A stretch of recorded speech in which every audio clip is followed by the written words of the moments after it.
what are we doing? Well, you see, that's the important thing, is we let our left brain get into the act and say, what are we doing? We let our intellect, not just our imagination, but our intellect get in and say, what are we doing? Well, we finally got around to thinking we have a pretty good way of defining, of stating what we're doing. And that is that we as humans, and let's take the simple ratio of here we are now, and we are focused our attention in time-space, and we are very much, say, if you were watching this particular film, you would be focused your attention here.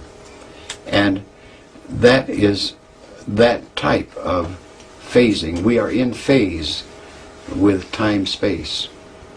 Now, if you don't look away from the TV or something and are thinking about what you will do tomorrow morning when you get up, you are a little bit out of phase because you're not concerned with this here now. You are thinking and doing nothing but thinking. And when you do that, then you're a little bit out of phase with time-space. So you can get the patterns of phase relationships. You're still here, and your consciousness is not only here in your physical self, but you're a little bit out of phase. And as you do this a little bit more, you get beyond inattention. You have what we call daydreams. So you are focused very much in your mind here, but your body's here, and you know your body's here, and you know you're still in time-space. And so there is a phase relationship. Say 60% of you is still in your physical consciousness, and 40% is over here daydreaming somewhere. And if you move it a little bit more, you get into such things as out-of-control phasing that are caused by alcohol, for example, and you're drunk, or drugs and you're all on some drug high, and it's all uncontrolled, though. It's tremendously uncontrolled, and you can't start it and stop it, but you're out of control, but you're out of phase. So you are perceiving two things at once: the out of control stuff here, and you have physical matter. And there begins the other very serious question, is that the person who has dementia or some form of psychosis is in a dual phase relationship and cannot differentiate between the time-space physical phasing and this other that he perceived. So he sees little men and he hears voices and all kinds of things that are coming to him from this other phase relationship, and he can't explain them. And so he tries to mix the two to the degree that they are both the same thing when they're really not the same thing. So he goes into a mental hospital, or they give him drugs like beta blockers to stop this other phasing. So if you think of that moving onward out through there, you can see what I mean by phasing. I can probably say, take a piece of paper and say, this, for example, is a phase relationship, and that's totally focused. Can you see it on the camera there? That's pretty good, isn't it? You don't have to focus it tight, but just get the angle. Now, as I turn this is moving slightly out of phase.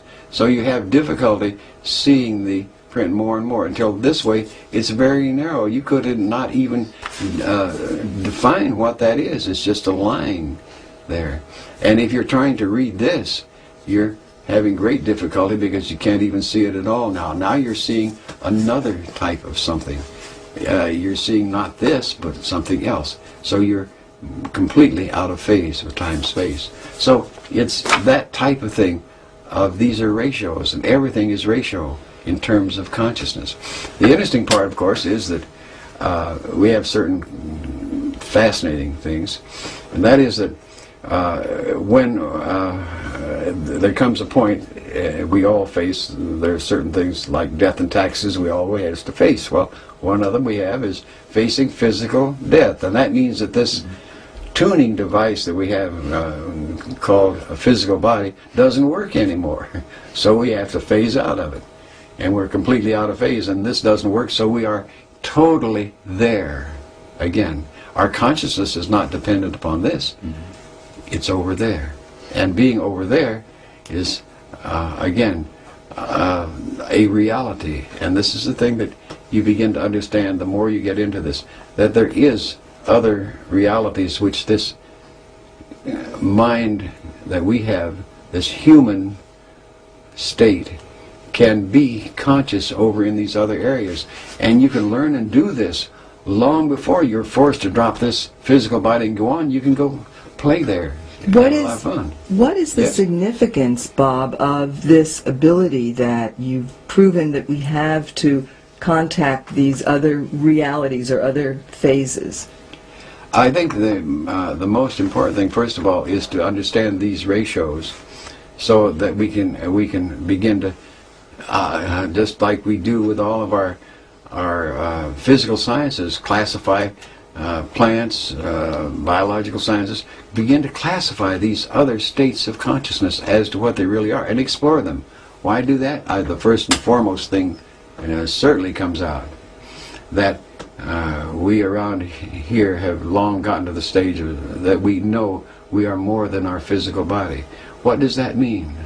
That means that it doesn't make any difference what you do here, whatever you do.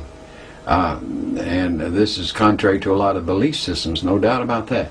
But whatever you do, your performance, your behavior here, doesn't mean whether you're going to exist or non-exist after you die physically. You can be a wonderful saint, or you can be the cruelest person you can think of, but you're still going to survive physical death. That's an automatic thing. And this process lets you begin to know that. Not believe it, but know it. And there's a great difference between believing and knowing, a huge difference. You can listen to me and say, I believe you, but if I give you the tools so that you can find this out and say, oh yes, now I know it, think of the wonderful freedom that it would give you to know that you survived death. Not believe it, but know it. Look how that would affect your life. And if you know that you survived physical death. This is one of the things that's very common in the use of Hemisync. Eventually, people get to that knowing stage. They know that they survived physical death. It's great stuff. Because that lets you play here, that lets you live that much more fully, simply because that thing that's controlled you so much in your life, the fear of death, no longer exists. Bob, given what you've been saying, what is the purpose of our playing here? What are we here for?